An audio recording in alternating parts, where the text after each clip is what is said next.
Olá, pessoal, tudo bem com vocês? Aqui tá tudo bem. Gente, eu não vou ficar esticando muito o assunto não, tá? Senão o vídeo fica muito longo, aí vocês vão enjoar, né? De ficar assim conversando bastante, tá? Eu vou direto aí nos relatos, tá bom?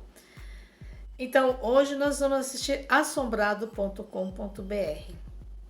Tá? O nome do título é Amor de Mãe, Amor Além da Vida. Puxa, forte, né? Domingo com relatos é mais gostoso. Venham ver quantas, né? Então vamos ver aí, porque eu também tô curiosa para ver essa história aí. Vamos lá? Então vamos a este relato que é Amor de Mãe, Amor Além da Vida. Vamos ver. Oi, Ana, Matheus e todos os assombrados. Conheço o canal há alguns meses. Eu ia falar anos, não, é alguns meses. O primeiro vídeo que assisti foi uma coletânea sobre reencarnação e desde então maratono seus vídeos e não durmo sem assistir aos relatos. Boa noite. Gostaria de relatar alguns acontecimentos que têm feito parte da minha vida desde que perdi a minha mãe em 6 de janeiro de 2016. Embora não vá... Foi... janeiro, verdade. Embora não vá dizer, me chamo fulano, moro no Rio de Janeiro e sempre fui muito apegado à minha mãe, a ponto de pedir a Deus que me levasse antes dela para eu não passar por essa dor que eu já imaginava ser a pior do mundo, não é? Eu acho que a pior do mundo é perder um filho. E às vezes eu ficava pensando assim também, né? Eu também tinha esse pensamento de que ninguém quer perder a mãe ou quer ver ou quer perder a mãe. Mas depois que eu tive filho, eu pensei, as duas dores são demais. Mas eu acho que perder um filho, aí eu comecei a pensar na dor que a minha mãe teria em me perder. Porque hoje eu sei que tem filho. Então, eu sei que a dor dela poderia ser... Porque assim, há um curso na vida, né? Quem vem primeiro, né, Então a gente pensa que aquele que veio primeiro, que tá mais velho, lógico que a gente já pensa na velhice. Qualquer morte prematura é muito impactante. E prematura eu digo com 70 anos, hoje é jovem para se morrer, tá? Então a gente... Mas tem ali o seu curso, você envelhece, você tem seus filhos e chega uma hora que, né? Agora, um filho morrer antes de uma mãe é como se não fosse natural. Isso não, né? Isso pode... E aí, quando a gente tem filhos, a gente pensa... Aí, hoje eu já penso, não, minha mãe passaria por uma dor muito grande perdendo um filho. Então, a gente... Lógico, as dores são muito grandes. Eu sei que você quer dizer aqui é muito... Não, a gente não quer jamais pensar na morte de uma mãe ou de um pai, né? Também. Mas eu só tô falando, não tô diminuindo a sua dor, não. Só tô querendo dizer que a dor de perder um filho deve ser muito foda. Não sei, né? Eu não quero sentir, na verdade, nenhuma das dores. Enfim, tudo é ruim. Então, a questão também do apego aí é forte. Eu sei o que você tá falando. Enfim, eu pedi a Deus para me levar antes dela, para eu não passar por essa dor. Mas aí ela passaria pela dor de te perder, que também é muito ruim, entendeu? Enfim. Então, eu era tão apegado a ponto de pedir a Deus que me levasse antes dela para eu não passar por essa dor que eu já imaginava ser a pior do mundo. É muito... Deve ser foda. Antes de começar, vou explicar algumas coisas para que todos entendam melhor. Em 2014, a minha mãe deu um giro de 180 graus. Conheci uma pessoa e me apaixonei. Peraí, em 2014, a minha vida... Eu falei minha mãe? Em 2014, a minha vida deu um giro de 180 graus. Conheci uma pessoa e me apaixonei. Era um homem. Até então, nunca havia me relacionado com homens, mas sempre soube da minha orientação sexual. Começamos um relacionamento às escondidas no início, até mesmo porque a família dele era muito homofóbica. Após 2 meses juntos, a ex-namorada dele descobriu tudo. Fui até a casa dele e ele contou à avó o que havia... Fui até a casa dele e contou à avó o que havia descoberto. Ela, acho que é isso, é ela? a ex-namorada dele descobriu tudo, acho que foi até a casa dele e contou à avó dele o que havia descoberto. Acho que é isso. Fez isso de maldade mesmo, pois sabia o que aconteceria. A avó dele ficou possessa, juntou todas as roupas dele e disse que lá ele não ficaria mais. Ele me ligou chorando e eu não tive outra alternativa a não ser abrir o jogo em casa, né? Afinal, eu me sentia culpado por tudo aquilo. Sentei no sofá onde minha mãe estava e comecei a chorar. Assim como faço agora enquanto lembro de tudo. Minha mãe logo deduziu. Afinal, as mães costumam saber essas coisas, né? Ela me abraçou chorando e disse que jamais iria me abandonar. E disse ainda que eu podia trazer esse meu namorado para casa e ela daria um jeito de contar ao meu pai. Mães. Dito e feito, no outro dia ele já estava morando na minha casa e convivendo com os meus pais.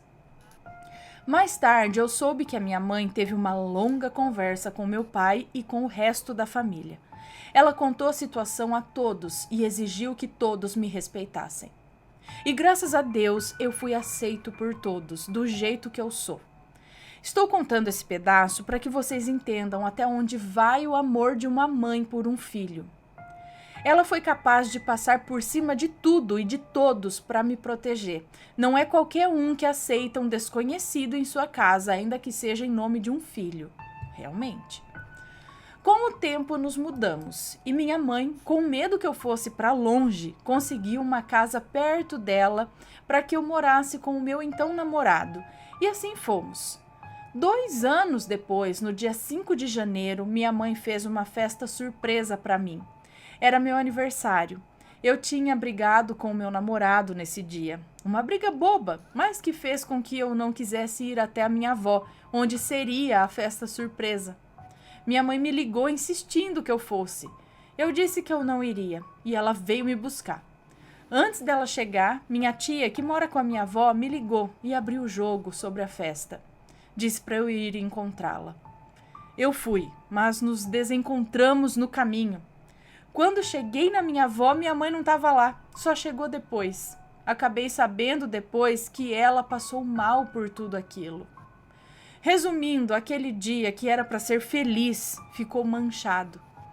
Depois fui levá-la em casa, me despedi, dei um abraço forte. Eu não sabia, mas foi o último abraço que eu dei na minha mãe. O último beijo, o último dia da vida dela.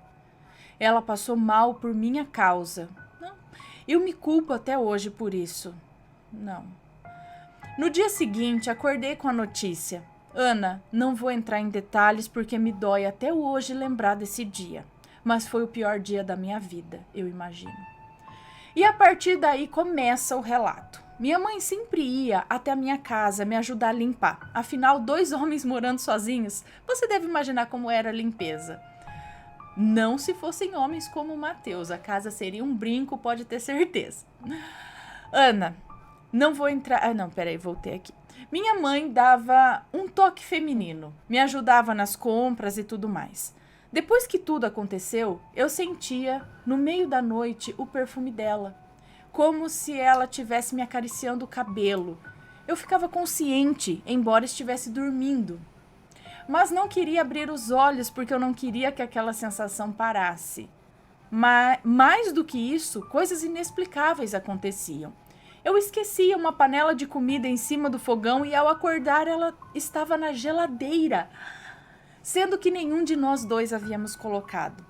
O ar-condicionado amanhecia desligado, sendo que deixamos ligado ao dormir. Minha mãe sempre dizia para eu desligar, pois me atacava sinusite. Um dia, minha vizinha, que era espírita, me disse que viu minha mãe entrando na minha casa na noite anterior. Eu não me assustei, mas fiquei receoso de saber que ela não tinha encontrado o seu caminho ainda. Eu rezava muito por ela, mas ainda sofria muito. Ao que eu digo aqui, Fio, não é fácil para uma mãe se desligar de um filho, eu acredito. Fosse eu também ficava um tempinho por aqui dando uma cuidada, sabe? Então eu acho que é isso que acontece com muitas mães que têm aí um cuidado com os filhos e ainda mais eu acho que ela via que era uma situação de início sua, numa nova vida com alguém, tendo que cuidar de uma casa.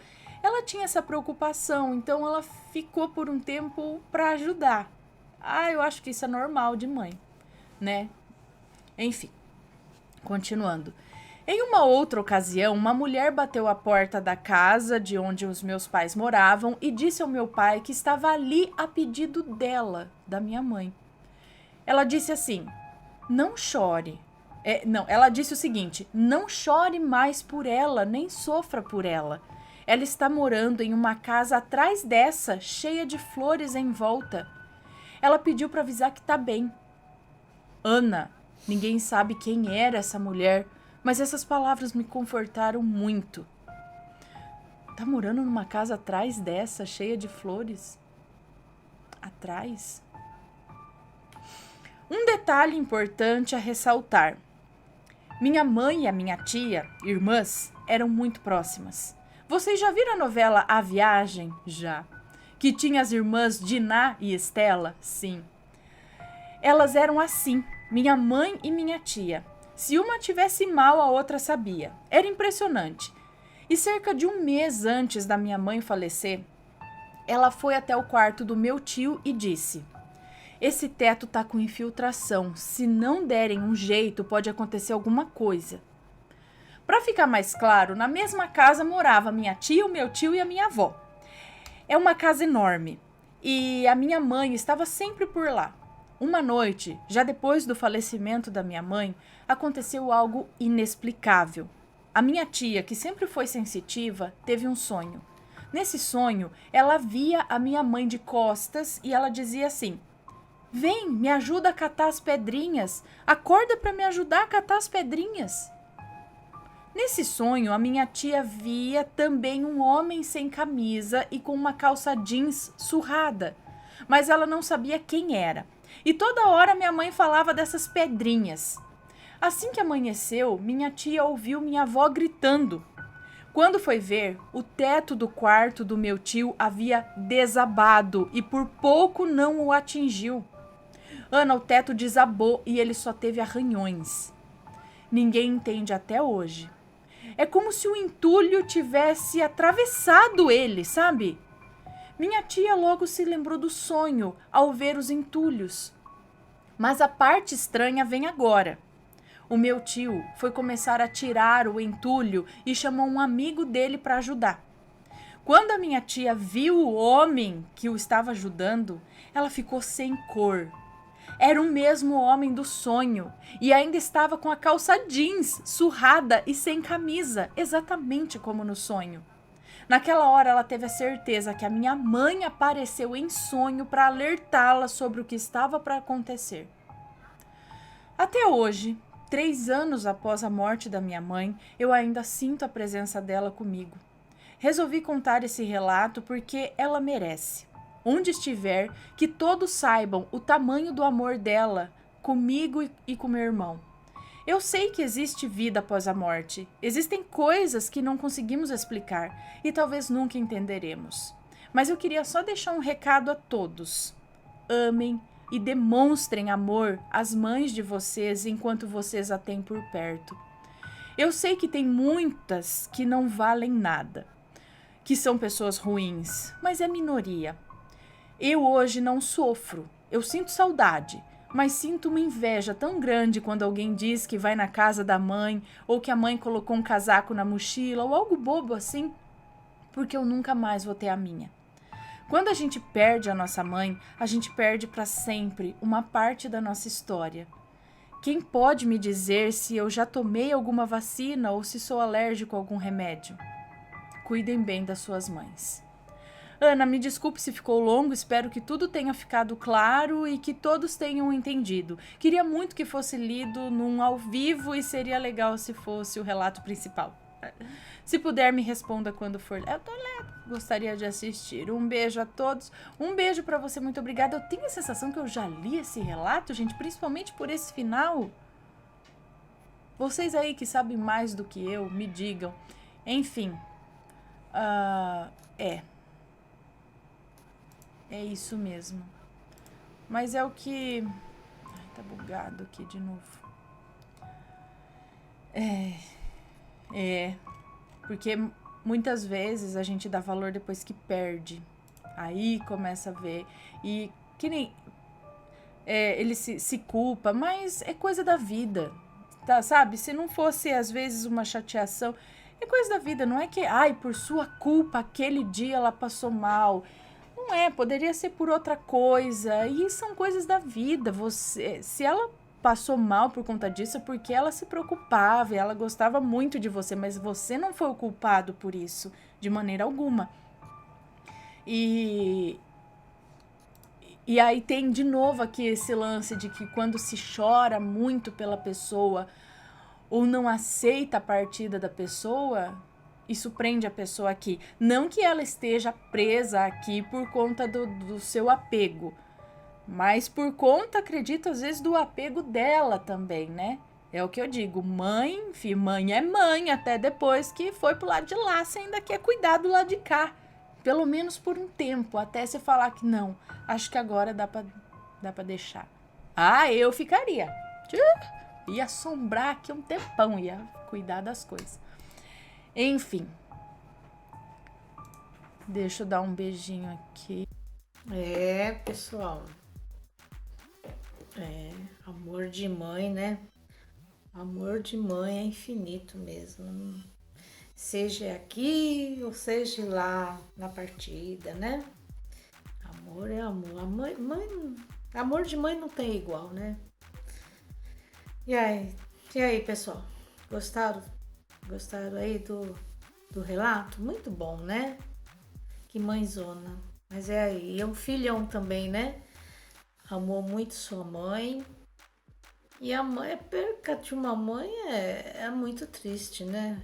E a perca de um filho, realmente, nossa, eu não quero nem imaginar uma coisa dessa, viu? Eu acho, os dois lados sofridos, né? Mas perder um filho, minha mãe até hoje, ela chora pela perca da mãe dela e ela chora por perca da filha dela, minha irmã. É muito triste. Então, os dois lados é muito triste mesmo, né? Bom, pessoal, se vocês gostaram, deixa aí um joinha aí, tá? Deixam aí nos comentários também o que vocês acharam, o que vocês pensam sobre isso, tá bom? E quem não se inscreveu, se inscrevam aí no meu canal. Vou ficando por aqui e um beijo para cada um de vocês. Tchau, tchau!